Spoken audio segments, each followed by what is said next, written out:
This is the moment in which the last man realized the truth about his species. George Taylor is the last of 4 astronauts sent to deep space and back, to find himself in what he had hoped to be a different planet.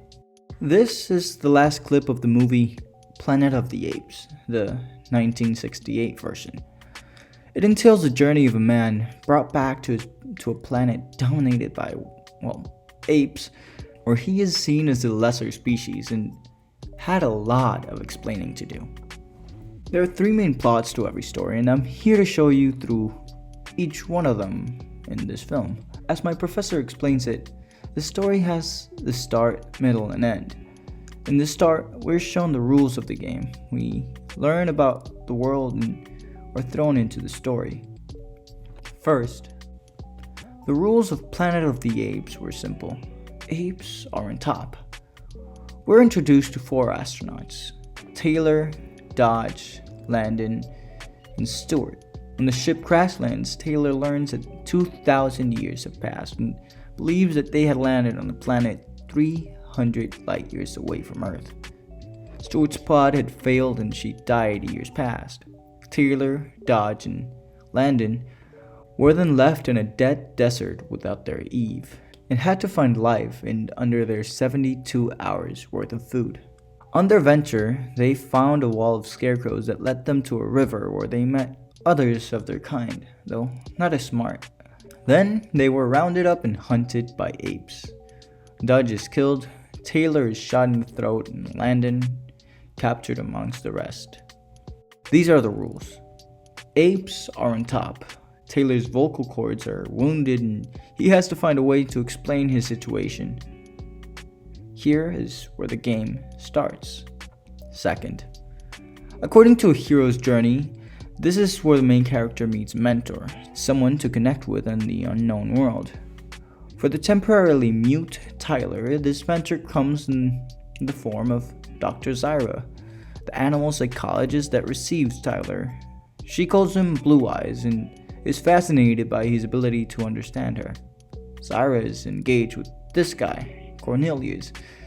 Both are oppressed by Dr. Zyrus, the head of both science and religion, something that one would think shouldn't go together, yet it makes sense on the ape's history for religion to be in charge of science.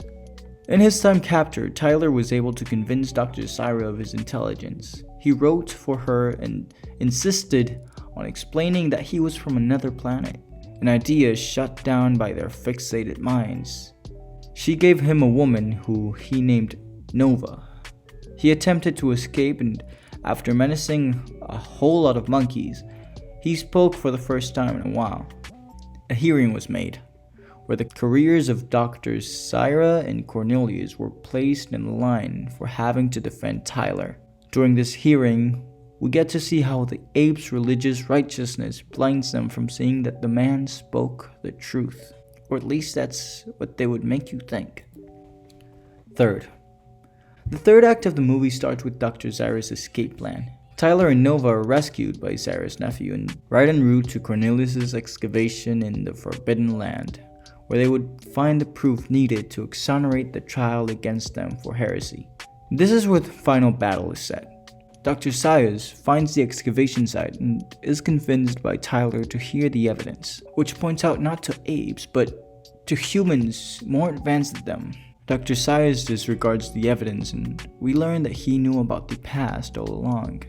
He recites ape scriptures about humans, how they walk with death and are at the right hand of the devil. The scripture describes war and starvation. From the evidence, I believe his wisdom must walk hand in hand with his idiocy. This is when Tyler is let go to find out the truth, not about Abe's past, but of his future.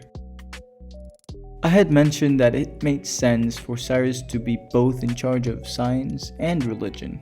This is because their religion is based on the fails of the last civilization. Cyrus's goal wasn't supremacy, it was prevention. He knew of what the humans did to the world and thought to not go down the same path. You who are reading me now are a different breed. I hope a better one. I leave the 20th century with no regrets. Tell me, though, does man, that marvel of the universe, that glorious paradox who sent me to the stars, still make war against his brother? Keep his neighbor's children starving? These were Tyler's questions to whatever intelligent being dominated planet Earth. Of course, if he'd asked the apes, the answer would be no. There was no more war.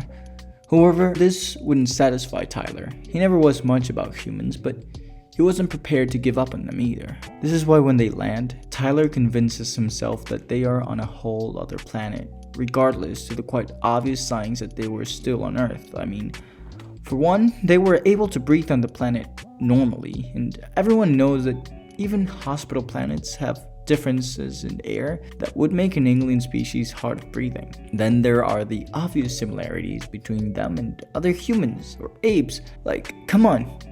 In a universe of chance, another civilization would not end up looking exactly like you. But that's not the point. Tyler is a human. Not only that, but he is exactly the human that apes are afraid of. He is afraid of death and is found to do anything to escape it. Tyler thinks of himself as superior, not because he is human or because the others are apes, but because he can. The way the writers decided to develop Tyler's character is simple. They made him a know-it-all and placed him in a world where he knew nothing.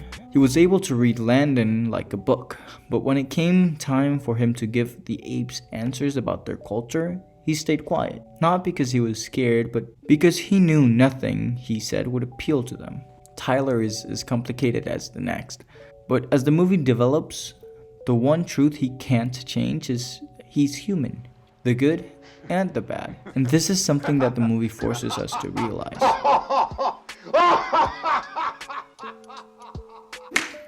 Outside of the story, I would really want to give props to the actors underneath the apes. To be in a desert, not only with long sleeves, but fur. I wear hoodies in this everlasting summer, and not even I could ever. An actress worth pointing out is Linda Harrison, who played Nova. She was able to capture that essence where wild and baby-like characteristics came to play. Everything Taylor did was new to Nova, and she became a relevant and emotion-filled character without the need of one word. He keeps trying to form words. You know what they say, human seed, human do.